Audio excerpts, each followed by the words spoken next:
Hello day students, my name is faith. कैसे हैं आप सब लोग? उम्मीद है कि आप सभी लोग अच्छे होंगे, अपने घर पर होंगे और सुरक्षित होंगे। तो घर पर रह करके अपनी पढ़ाई जो है वो कंटिन्यू करिए। हम लोग स्टार्ट करते हैं क्लास 11 बायोलॉजी का जो चैप्टर फर्स्ट है उसके आगे के टॉपिक्स को। और जो क्लास 11 बायोलॉजी का चैप्टर फर्स्ट था, इसके पहले के लेक्चर में, प्रीवियस लेक्चर में हम लोगों ने क्या क्या पढ़ा था? हम लोगों ने पढ़ा है कि व्हाट इज़ लाइफ, लाइफ क्या है, लाइफ के डिफाइनिंग नॉन डिफाइनिंग कैरेक्टर्स क्या हैं। इसके अलावा हम लोगों ने बायोडाइवर्सिटी पढ़ी और बायनॉमियल नॉमेनक्लेचर पढ़ा। अब इसके बाद हम कंटिन्यू करते हैं अपना आज का टॉपिक सिस्टमैटिक्स। सिस्टमैटिक्स क्या है? सिस्टमैटिक्स जो है एक लैटिन वर्ड सिस्टेमा से लिया गया है। सिस्टेमा जो है, सिस्टेमा का मतलब होता है सिस्टमैटिक अरेंजमेंट ऑफ ऑर्गेनिज्म। जो सिस्टमैटिक्स वर्ड जो है, ये जो है एक लैटिन वर्ड है। कैरोलस लीनियस जो थे, उन्होंने एक बुक लिखी थी सिस्टेमा नेचुरी। उन्होंने उस बुक में लगभग जो है 4000 से ज़्यादा जीवों का, 4000 से ज़्यादा जो है एनिमल्स का उसमें डिस्क्राइब किया हुआ है। तो वहीं से ही ये वर्ड लिया गया है सिस्टमैटिक्स। सिस्टमैटिक्स का मतलब क्या होता है कि ऑर्गेनिज्म का सिस्टमैटिक अरेंजमेंट। तो हम बात करते हैं कि सिस्टमैटिक्स की जरूरत क्यों पड़ी। इसके पहले हम लोगों ने बायोडाइवर्सिटी के बारे में बात की थी। बायोडाइवर्सिटी है क्या? बायोडाइवर्सिटी जो है वो number and different type of organism की बात हम लोग करते हैं। बायोडाइवर्सिटी में क्या चीज आती है कि कई सारे species, different species different number में इस अर्थ पे प्रेजेंट है। यही क्या है? बायोडाइवर्सिटी है। पर अब क्वेश्चन ये उठता है, सवाल ये उठता है कि अगर कोई हमसे कहे कि इन सारे जीवों का हमको स्टडी करनी है, इन सारे ऑर्गेनिज्म के बारे में हमको पढ़ना है, तो क्या इनके बारे में पढ़ना आसान होगा? क्योंकि हर एक जीव के कैरेक्टर्स जो है वो एक दूसरे से डिफर करते हैं। एक स्पीसीज दूसरे स्पीसीज से डिफरेंट है। अब इन सभी को तो हम लोग एक साथ पढ़ नहीं सकते हैं, तो उसके लिए ही जो है हम लोग क्लासिफिकेशन यूज करते हैं। क्लासिफिकेशन में क्या करते हैं कि जितने ऑर्गेनिज्म होते हैं उनको अलग अलग कैटेगरीज में डिवाइड करते हैं और फिर उस कैटेगरी के बारे में पढ़ करके हम उन टाइप के स्पीसीज के बारे में जानकारी कर लेते हैं। तो जो सिस्टमैटिक्स है, सिस्टमैटिक्स कहाँ से लिया गया है? सिस्टमैटिक्स जो है एक लैटिन वर्ड है। और कैरोलस लीनियस ने जो बुक लिखी थी, उस बुक का क्या नाम था? सिस्टेमा नेचुरी। कैरोलस लीनियस ने जो है कौन सी बुक लिखी थी? सिस्टेमा नेचुरी, जिसमें लगभग जो है 4000 से ज्यादा एनिमल का डिस्क्रिप्शन दिया हुआ है। अब इसके बाद में हम बात करते हैं सिस्टमैटिक्स की डेफिनेशन क्या होगी। तो इतनी बड़ी बायोडाइवर्सिटी, इतनी बड़ी जो ब्रॉड बायोडाइवर्सिटी है, उसको पढ़ने के लिए सबसे पहले हमें उन सभी जीवों को सिस्टमैटिकली अरेंज करना होगा और उनको अलग से नाम देना होगा, एक स्पेशल नाम देना होगा। तो इन सारे जो प्रोसेस हैं वो सारे प्रोसेस इसी सिस्टमैटिक्स के अंदर आ जाते हैं। तो सिस्टमैटिक्स है क्या? सिस्टमैटिक्स जो होता है study of diversity of organism. जो सिस्टमैटिक्स है वो क्या है? Study of diversity of organism. अब एक ऑर्गेनिज्म दूसरे ऑर्गेनिज्म से किस किस बेसिक्स पे जो है उनमें जो है डिफरेंस हो सकता है, तो वो डिफरेंस, वो जो कंपेरेटिव डिफरेंस है, वो उनके इवोल्यूशनरी रिलेशनशिप पर भी डिपेंड करता है। यानी कि वो अलग अलग स्पीसीज कहाँ से इवॉल्व हुई हैं, दोनों का जो सोर्स होगा इवोल्यूशन का वो अलग अलग होगा। तो जो हम डाइवर्सिटी के बारे में पढ़ रहे हैं, वो डाइवर्सिटी किस पर बेस्ड है? वो डाइवर्सिटी जो होती है वो उनकी एनाटॉमी पे बेस्ड है। एक स्पीसीज दूसरे स्पीसीज से डिफरेंट है, उनकी एनाटॉमी जो है वो डिफरेंट हो सकती है। अगर हम बात करें उनकी फिजियोलॉजी की, तो उनकी फिजियोलॉजी जो है वो जो है डिफरेंट हो सकती है। उनकी बायोकेमिस्ट्री भी डिफरेंट हो सकती है। और उनकी इकोलॉजी मतलब जिन परिस्थितियों में रहते हैं, हर एक जीव के रहने की परिस्थितियां क्या होती हैं? अलग अलग होती हैं।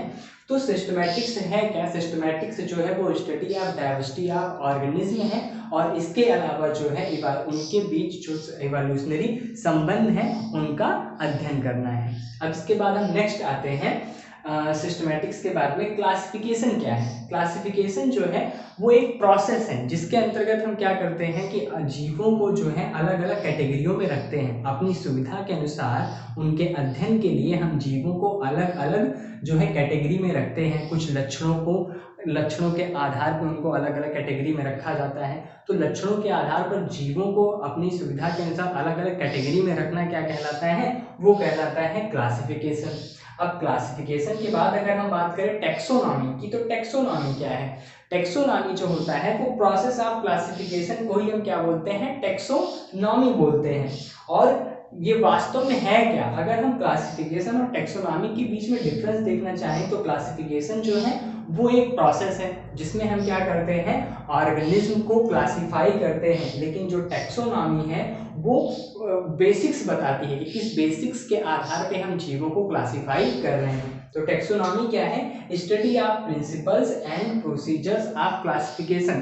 क्लासिफिकेशन को करने के लिए कौन कौन से प्रिंसिपल जो है फॉलो किए गए और कौन कौन सा प्रोसीजर फॉलो किया गया, उसी के अध्ययन को ही हम क्या बोलते हैं, उसी के अध्ययन को ही हम बोलते हैं टेक्सोनॉमी। तो जो टर्म टेक्सोनॉमी है वो किसने दिया था? टर्म टेक्सोनॉमी दिया था APDE कैंडोले, एक साइंटिस्ट है, उन्होंने टर्म टेक्सोनॉमी दी थी। ये टर्म किसने दिया था? APDE कैंडोले। इस इन एपीडी कैंडोले ने जो है उन्होंने टर्म टेक्सोनॉमी दिया था। और अगर हम सिस्टमैटिक्स की बात करें तो सिस्टमैटिक्स कहाँ से आया था? सिस्टमैटिक्स का मतलब होता है सिस्टमैटिक अरेंजमेंट ऑफ ऑर्गेनिज्म, और ये जो है एक लैटिन वर्ड है। सिस्टमैटिक्स जो है ये एक लैटिन वर्ड है। तो सिस्टमैटिक्स जो है, सिस्टमैटिक्स लैटिन वर्ड है, और इसके अलावा जो है सिस्टमैटिक्स का जो अध्ययन करते हैं उनको हम क्या बोलते हैं? उनको बोलते हैं सिस्टमैटिस्ट। उनको हम क्या बोलते हैं? उन साइंटिस्ट को हम बोलते हैं सिस्टेमैटिस्ट। यहाँ पे लिख देते हैं हम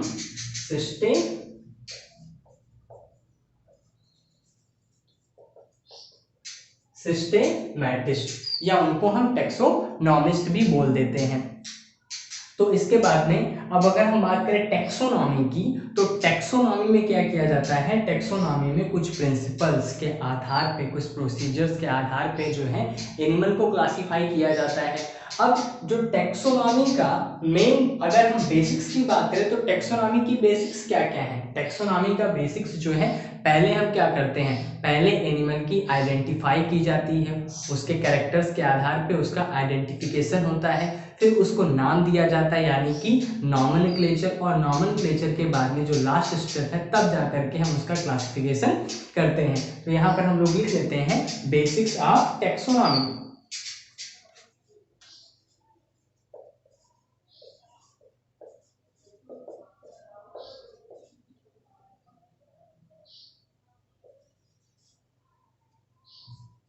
तो बेसिक्स ऑफ टेक्सोनॉमी जो है, टेक्सोनॉमी की क्या क्या बेसिक्स हैं, तो सबसे पहले हम फर्स्ट बेसिक से स्टार्ट करते हैं। फर्स्ट बेसिक जो है वो क्या है? कैरेक्टराइजेशन।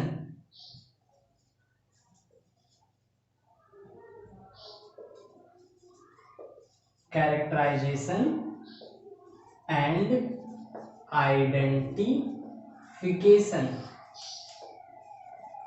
सबसे पहले हम क्या करते हैं, किसी भी एनिमल के कैरेक्टर्स को पहचानते हैं और उन कैरेक्टर्स के आधार पे उस एनिमल का आइडेंटिफिकेशन करते हैं। तो जो पहला बेसिक है वो क्या है? पहला बेसिक जो है वो हो गया कैरेक्टराइजेशन एंड आइडेंटिफिकेशन। सेकंड क्या है? अब हमने उसको जब आइडेंटिफाई कर लिया तो आइडेंटिफाई करने के बाद में हम उस ऑर्गेनिज्म को एक नाम देंगे। उस नाम देने के प्रोसेस को क्या बोलते हैं? नॉमेनक्लेचर, जो कि हम लोग पहले ही पढ़ चुके हैं। और नाम देने के बाद ही अब हम उनको जो है उनके कैरेक्टर्स के आधार पे अलग अलग कैटेगरी में क्या कर सकते हैं, उनको क्लासिफाई कर सकते हैं। तो थर्ड जो है वो है क्लासिफिकेशन। क्लासिफिकेशन, तो ये तीन बेसिक्स हैं टेक्सोनॉमी के। टेक्सोनॉमी के लिए हम क्या करते हैं, सबसे पहले ऑर्गेनिज्म का कैरेक्टराइजेशन करते हैं, उसके कैरेक्टर्स को पहचानते हैं, तो कैरेक्टराइजेशन एंड आइडेंटिफिकेशन। और जब उस एनिमल की, उस ऑर्गेनिज्म की सही पहचान हो जाती है तो हम उनको एक नाम देते हैं, नॉमेनक्लेचर करते हैं उनका, और नाम देने के बाद तब हम उनका क्लासिफिकेशन करते हैं। और क्लासिफिकेशन करने के बाद में जब हम उनको अलग अलग कैटेगरीज में रख देंगे तो उसके बाद में उनका अध्ययन करना हमारे लिए क्या होगा, सुविधाजनक होगा। तो इसके बाद में नेक्स्ट जो है हम बात करते हैं कि टेक्सोनॉमिक कैटेगरीज हैं, मतलब वो कैटेगरीज क्या हैं जिनके आधार पर हम किसी एनिमल का जो है वो क्लासिफिकेशन करेंगे। तो इसके बाद नेक्स्ट है taxonomic categories. Taxonomic categories. Taxonomic categories क्या क्या है? तो अगर हम बात करें टेक्सोनॉमिक कैटेगरीज की, तो क्लासिफिकेशन एक सिंगल स्टेप का प्रोसेस तो है नहीं। क्लासिफिकेशन में क्या होंगे, कई सारे स्टेप्स जो है इन्वॉल्व होंगे, तब जा करके हम एनिमल को क्या कर पाएंगे, क्लासिफाई कर पाएंगे, ऑर्गेनिज्म को क्लासिफाई कर पाएंगे। क्लासिफिकेशन एक सिंगल स्टेप प्रोसेस नहीं है, बल्कि उसमें स्टेप लगते हैं, कई सारे स्टेप के बाद हम जो है ऑर्गेनिज्म को जो है उसका क्लासिफिकेशन कर पाते हैं। तो ये जो हम क्रम यूज करते हैं जिसको हायरची बोलते हैं, उस हायरची क्या है, हायरची जो है, हायरची का मतलब होता है क्रम। कौन से क्रम के आधार पर हम एनिमल को क्लासिफाई कर रहे हैं, ये जो स्टेप्स हैं, उन्हीं स्टेप को हम क्या बोलते हैं, उन्हीं स्टेप को हम बोलते हैं, हर एक स्टेप पर एक रैंक होगा या फिर कैटेगरी होगी।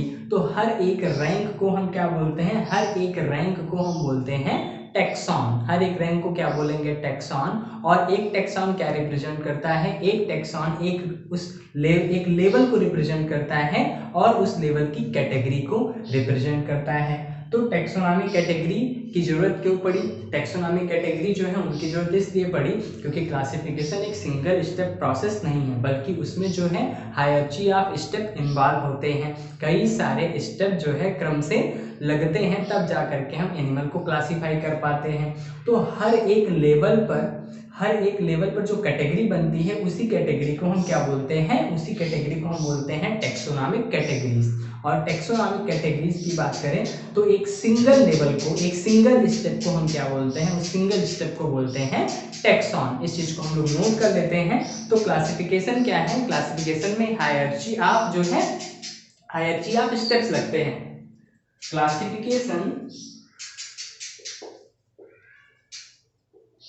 Classification involves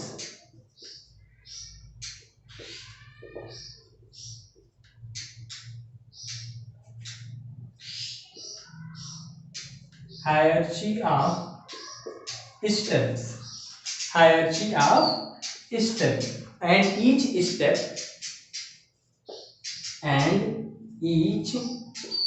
step हर एक स्टेप क्या है, हर एक स्टेप को हम रैंक बोलते हैं या क्या बोलते हैं, कैटेगरी बोलते हैं, रैंक और कैटेगरी। और इसी कैटेगरी को हम क्या बोलते हैं, इसी कैटेगरी को हम बोलते हैं टेक्सॉन। इसी कैटेगरी को हम बोलते हैं टेक्सॉन। तो टेक्सॉन क्या है, टेक्सॉन एक सिंगल कैटेगरी है या फिर रैंक है। टेक्सॉन जो है वो एक रैंक है या फिर एक सिंगल कैटेगरी है। और अगर कई सारे कैटेगरियां इन्वॉल्व हो गई, क्योंकि हायरार्ची में क्या होगा, हायरार्ची में कई सारी कैटेगरियां इन्वॉल्व होंगी, तो हायरार्ची में कई सारी कैटेगरियां इन्वॉल्व होने के बाद में हम उसको क्या बोल देते हैं, उसको बोलते हैं टेक्सा। तो टेक्सा जो है वो एक प्लूरल वर्ड है और टेक्सॉन जो है वो एक सिंगुलर वर्ड है। जैसे अगर हम बात करें इंसेक्ट्स की, तो अर्थ पे जो फाइलम आर्थ्रोपोडा है, फाइलम आर्थ्रोपोडा सबसे बड़ा जो है फाइलम है, क्योंकि उसमें काफी सारे स्पीसीज हैं। अगर हम बात करें कि अर्थ पे जितने एनिमल की स्पीसीज हैं और अकेले फाइलम आर्थ्रोपोडा की स्पीसीज, तो आर्थ्रोपोडा की स्पीसीज का नंबर उन सारी स्पीसीज से कहीं ज्यादा आगे निकल जाएगा। तो फाइलम आर्थ्रोपोडा में जो है एक क्लास इंसेक्टा आता है। अब इंसेक्टा कौन होते हैं, इंसेक्टा को हेक्सापोडा भी बोलते हैं। हेक्सापोडा यानी कि जिनके 6 पैर होते हैं उन्हीं को हेक्सापोडा कहते हैं या फिर इंसेक्टा कहते हैं। अब अगर हमें क्लासिफाई करना हो इन सभी को, तो हम क्या करेंगे, पहले हम देखेंगे कि उनके जो है 6 पैर हैं, तो 6 पैर होने के बाद में हम उनको किस कैटेगरी में डाल देंगे, हम उनको जो है कैटेगरी जो है क्लास में डाल देंगे। उनका क्लास कौन सा है, उनका जो क्लास है वो हो जाएगा इंसेक्टा।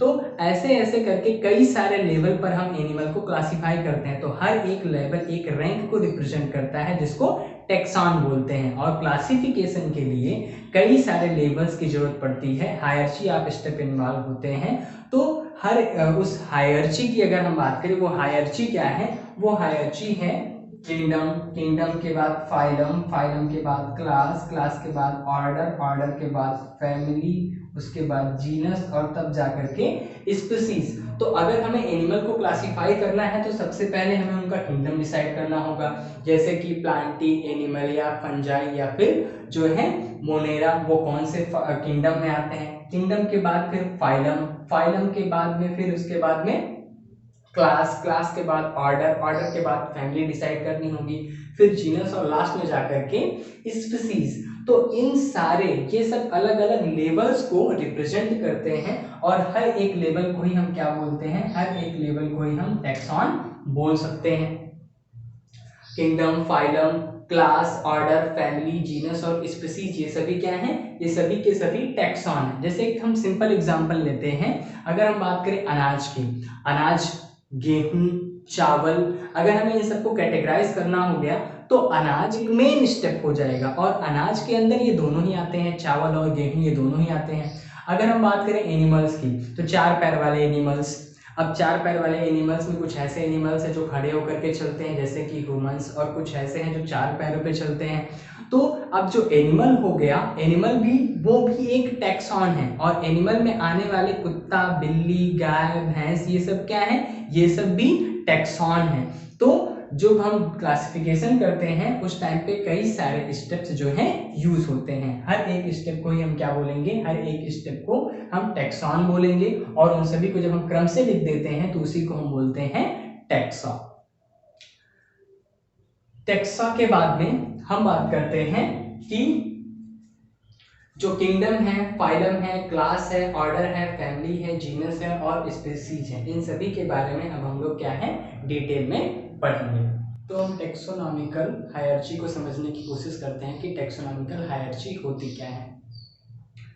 एग्जाम्पल लेते हैं, जैसे कि अगर हमको किसी भी चीज़ को क्लासिफाई करना हो तो उसके लिए हमारे पास एक जो है प्रिंसिपल होना चाहिए, उसी प्रिंसिपल के आधार पर ही हम क्लासिफिकेशन करेंगे। जैसे कि अगर हम बात करें कि भारत, इंडिया जो है एक कंट्री है, अब इस कंट्री में कई सारे स्टेट्स आते हैं, तो एक कंट्री जो है वो बहुत बड़ा लेवल हो गया और कंट्री में आने वाले जो कई सारे स्टेट्स हैं वो क्या हो गए, उससे नीचे की कैटेगरी हो गई, उससे लो कैटेगरी हो गई। तो कंट्री भी एक टाइप का टैक्सॉन है और जो उसके नीचे स्टेट आते हैं उसके नीचे का लेवल वो भी क्या है, टैक्सॉन है। अब कंट्री के बाद में अगर हम स्टेट के बाद में क्या आते हैं, एक स्टेट में कई सारे क्या होते हैं, डिस्ट्रिक्ट होते हैं और एक डिस्ट्रिक्ट में कई सारे पोस्ट ऑफिसेज होते हैं। तो अब जैसे जैसे हम ऊपर से नीचे आते जा रहे हैं ये लेवल जो है लो होता जा रहा है और इसी को अगर हम क्रम से लिखते हैं तो इसी को ही हम क्या बोलते हैं, इसी को ही बोला जाता है टैक्सोनॉमिकल हायरार्ची। तो अगर हम बात करें ह्यूमन की क्लासिफिकेशन की, तो ह्यूमन की क्लासिफिकेशन कैसे कर सकते हैं, तो सबसे पहला जो हमारा टैक्सोनॉमी, जो हमारा सबसे पहला टैक्सॉन है वो क्या है, किंगडम, दूसरा टैक्सॉन फाइलम। तो किंगडम से नीचे का जो टैक्सॉन है वो है फाइलम, फाइलम के बाद क्लास, फिर ऑर्डर, फैमिली, जीनस और स्पीसीज। अब इसके बाद में हम स्टार्ट करते हैं, अगर हमें एनिमल, अगर हमें होमोसेपियंस ह्यूमन का क्लासिफिकेशन करना हो तो ह्यूमन का क्लासिफिकेशन हम कैसे करेंगे। सबसे पहले हम देखेंगे कि सबसे पहले हम ये देखेंगे कि ह्यूमन जो है वो किस जो है किंगडम में आता है। तो हम लोग एनिमल्स हैं, हम लोग किस किंगडम में आएंगे, हम लोगों का जो किंगडम है वो है एनिमलिया। अब किंगडम एनिमलिया के बाद में अब उस किंगडम एनिमलिया में कई सारे जो है फाइलम्स हैं, जैसे कि हम स्टार्टिंग से बात करें तो पोरीफेरा, सीलेंट्रेटा और इसके अलावा जो है आर्थ्रोपोडा, इकानोडर्मेटा, ये सभी क्या है, ये सभी जो है उसमें आने वाले किंगडम एनिमल में आने वाले क्या है, फाइलम है, लेकिन उन सभी के कैरेक्टर्स एक दूसरे से डिफरेंट हैं। तो एनिमल किंगडम, उसके बाद में आ गया कौन सा फाइलम, हम लोगों का जो फाइलम है वो है कॉर्डेटा। अब हम लोगों का फाइलम कॉर्डेटा है, लेकिन उस कॉर्डेटा फाइलम में भी कई सारे क्लास हैं। अगर हम डिफरेंस की बात करें तो उसमें कई सारे क्लास हैं जिनके बीच में डिफरेंस है। तो कॉर्डेटा जो है फाइलम हो गया और क्लास जो है मैमिलिया हो गया। तो हम लोगों का जो क्लास है वो क्या है, मैमिलिया है और मैमिलिया क्लास हो गया। किंगडम कॉर्डेटा, फाइलम कॉर्डेटा में कई सारे क्लास आते हैं, जैसे कि मैमिलिया हो गया, रेप्टिलिया हो गया, एवीज हो गया और इसके अलावा जो है एम्फीबियंस हो गए। ये सभी क्या है, ये सभी क्लास हैं। अब इस मैमिलिया क्लास में कई सारे ऑर्डर आते हैं, जैसे कि प्राइमेटा और कार्निवोरा उन जीवों का ऑर्डर है जो कि मांस खाते हैं और प्राइमेटा जो है उन जीवों का ऑर्डर है जो कि सीधे खड़े होकर के चल सकते हैं। अब प्राइमेटा के बाद हम लोग की जो फैमिली है उससे लो लेवल का जो कैटेगरी है वो है होमिनिडी। हम लोगों की फैमिली क्या है, होमिनिडी। और होमिनिडी फैमिली के बाद अगर हम बात करें हम लोगों के जीनस की, तो हम लोगों का जीनस क्या है, हम लोगों का जीनस जो है वो है होमो, हम लोगों का जीनस होमो है और हम लोगों की जो स्पीसीज है वो क्या है, सेपियंस। तो अगर हम स्टार्टिंग से बात करें तो स्टार्टिंग से किंगडम एनिमलिया, उसके बाद phylum chordata, class mammalia, order primata, family hominidae, genus homo और जो स्पीसीज है वो क्या है, स्पीसीज जो है वो सेपियंस है। तो अगर हम हायर टेक्सॉन से लोअर टेक्सॉन की तरफ जाएंगे, हायर टेक्सॉन से लोअर टेक्सॉन की तरफ जाएंगे तो सिमिलरिटीज जो होती हैं वो बढ़ती जाती हैं, यानी कि एक ही स्पीसीज के जीव में उनके कैरेक्टर्स में काफी सारी सिमिलरिटी होगी। लेकिन अगर हम लोअर से हायर टेक्सॉन की तरफ बढ़ते जाएंगे, अगर हम किंगडम की तरफ आएंगे स्पीसीज से, तो जो सिमिलरिटीज होंगी वो क्या होती जाएंगी, वो घटती जाएंगी, यानी कि लेस सिमिलर कैरेक्टर। अगर हम इधर की तरफ आते हैं तो लेस सिमिलर कैरेक्टर, और अगर हम इधर की तरफ जाएंगे तो हमारे पास में सिमिलर कैरेक्टर्स की संख्या जो है बढ़ती जाएगी। अब इसके बाद हम बात करते हैं स्पीसीज क्या होते हैं। सबसे लोअर जो टेक्सॉन है वो क्या है, स्पीसीज। स्पीसीज क्या होते हैं, स्पीसीज की जो अवधारणा थी वो किसने दी थी, अर्नेस्ट मायर ने। स्पीसीज की अवधारणा अर्नेस्ट मायर ने दी थी। उन्होंने बोला कि स्पीसीज हम उनको कह सकते हैं जो कि क्या कर सकते हैं, सक्सेसफुली इंटरब्रीड कर सकते हो, यानी कि आपस में रिप्रोडक्शन के थ्रू आप स्पायरिंग अगर बना सकते हैं तो वो क्या कहलाते हैं, स्पीसीज कहलाते हैं। यानी कि एक स्पीसीज केवल अपने ही ऑर्गेनिज्म के बीच में रिप्रोडक्शन कर सकती है, एक स्पीसीज दूसरे स्पीसीज के साथ में रिप्रोडक्शन नहीं करती है। तो स्पीसीज जो होती है उसकी अवधारणा दी थी अर्नेस्ट मायर ने, और जो टर्म था स्पीसीज, टर्म स्पीसीज वो दिया था जॉन रे ने। टर्म स्पीसीज किसने दिया था, जॉन रे। और जो इसकी अवधारणा थी वो किसने दी थी, स्पीसीज की अवधारणा जो है वो दिया था अर्नेस्ट मायर ने। और अगर हम बात कर रहे हैं स्पीसीज की, तो इतनी सारी स्पीसीज अर्थ पे आई कहां से, तो इतनी सारी स्पीसीज अर्थ पे इवोल्यूशन के वजह से आई। इवोल्यूशन किसका होता है, क्या इवोल्यूशन स्पीसीज का होता है, तो इवोल्यूशन कभी भी स्पीसीज का नहीं होता। इवोल्यूशन जो है वो पॉपुलेशन का होता है। पॉपुलेशन जो है उसमें इवोल्यूशन हो सकता है, क्योंकि पॉपुलेशन में कई सारी स्पीसीज आ जाती हैं। और कोई भी जीव इवोल्यूशन करता क्यों है, इवोल्यूशन जो है वो इसलिए करता है ताकि वो सक्सेसफुली फीड कर सके, सक्सेसफुली भोजन ग्रहण कर सके, और इसके अलावा जो है वो सक्सेसफुली ब्रीड कर सके। तो अगर हम स्पीसीज की बात करें तो जो सक्सेसफुली ऐसे ऑर्गेनिज्म जो सक्सेसफुली ब्रीड कर सकते हैं वो हम उनको क्या बोलेंगे, उनको हम स्पीसीज कह सकते हैं। एक स्पीसीज केवल अपने ही एक स्पीसीज केवल अपने ही जैसे ऑर्गेनिज्म के साथ में क्या कर सकता है, इंटरब्रीड कर सकता है। और इसके बाद में हम बात करते हैं टेक्सोनॉमिकल एड्स की। लेकिन टेक्सोनॉमिकल एड की बात करने से पहले हम बात कर लेते हैं कि जो क्लासिफिकेशन की यूनिट है, तो क्लासिफिकेशन की यूनिट क्या है, क्लासिफिकेशन की जो यूनिट है वो है टेक्सॉन। टेक्सॉन जो होते हैं वो क्लासिफिकेशन की यूनिट होते हैं। नेक्स्ट जो है हमारा टॉपिक क्या है, नेक्स्ट हमारा टॉपिक है टेक्सोनॉमिकल एड्स। टेक्सोनॉमिकल एड्स क्या होते हैं, टेक्सोनॉमिकल एड्स जो होते हैं वो हमको अध्ययन करने में, ऑर्गेनिज्म की स्टडी करने में सहायता करते हैं, क्योंकि काफ़ी सारे ऐसे स्पीसीज हैं, काफ़ी सारे ऐसे जीव हैं जो आज के टाइम पे अर्थ पे नहीं है, वो एक्सटिंक्ट हो चुके हैं, विलुप्त हो चुके हैं। अब अगर हमें उन जीवों का अध्ययन करना हो तो हमें उनके लिए क्विक रेफरेंस चाहिए, ताकि हम कहीं से देख करके या उनके बारे में पढ़ करके उनके बारे में जान सकें। तो टेक्सोनॉमिकल एड्स की बात करते हैं, टेक्सोनॉमिकल एड्स।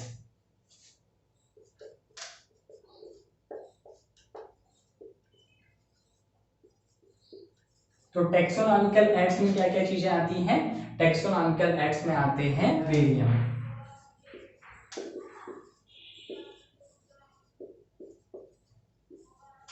हर्बेरियम क्या होता है, आप सभी लोगों ने देखा होगा, कागज की एक शीट के ऊपर जो है प्लांट्स को सुखा करके और उसके ऊपर चिपका दिया जाता है, पेस्ट कर दिया जाता है, और उस शीट पर जो है उनके कलेक्शन की डेट, करेक्शन करने वाले का नाम और इसके अलावा उनके इंग्लिश और उनके बॉटनिकल नेम और उनकी फैमिली को लिखा जाता है। तो अगर कोई ऐसा प्लांट है जो कि विलुप्त हो चुका है लेकिन अगर उसकी हार्बेरियम फाइल बनी हुई है तो हम हार्बेरियम को देख करके तुरंत ही उनके कैरेक्टर्स के बारे में आसानी से जान सकते हैं। तो हार्बेरियम जो है वो एक टेक्सोनॉमिकल ऐड है।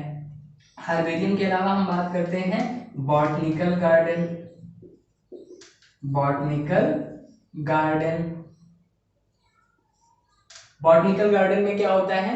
बॉटनिकल गार्डन में कई सारे प्लांट्स जो हैं, लिविंग प्लांट्स जो है रखे होते हैं। तो वहां पर हम उन प्लांट्स को देख करके उनके बारे में पता लगा सकते हैं। तो फर्स्ट हो गया हार्बेरियम, सेकंड हो गया बॉटनिकल गार्डन और थर्ड हम बात करें तो इसके अलावा है म्यूजियम। म्यूजियम में जो है, म्यूजियम में डेड एनिमल्स उन सभी का जो है कलेक्शन रखा होता है। उनके बोन्स वगैरह को जो है लोगों को जो है देखने के लिए जो है रखा गया होता है। तो म्यूजियम, म्यूजियम के बाद अगर हम बात करें फोर्थ टेक्सोनॉमिकल ऐड की तो जूलॉजिकल पार्क्स। जो जूलॉजिकल पार्क्स होते हैं उनमें जो एनिमल्स होते हैं उनको रखा होता है। एनिमल्स को उनके नेचुरल हैबिटाट से ला करके जो है प्रोटेक्टिव एनवायरनमेंट में रखा गया होता है। तो वहाँ पर हम उन एनिमल्स को देख करके उनके बारे में पता लगा सकते हैं। तो जूलॉजिकल पार्क्स हो गए। जूलॉजिकल पार्क ऐड है की में क्या होता है? एनिमल और प्लांट के आइडेंटिफिकेशन के लिए जो है की को यूज किया जाता है।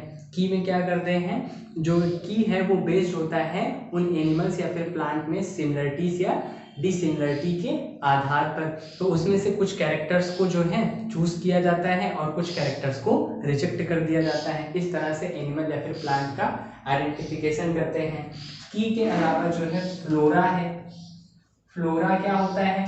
फ्लोरा जो होता है एक दिए हुए एरिया में प्लांट्स के हैबिटाट और उनके डिस्ट्रीब्यूशन के बारे में बताता है। इसके बाद नेक्स्ट हम बात करें तो मोनोग्राफ्स होते हैं।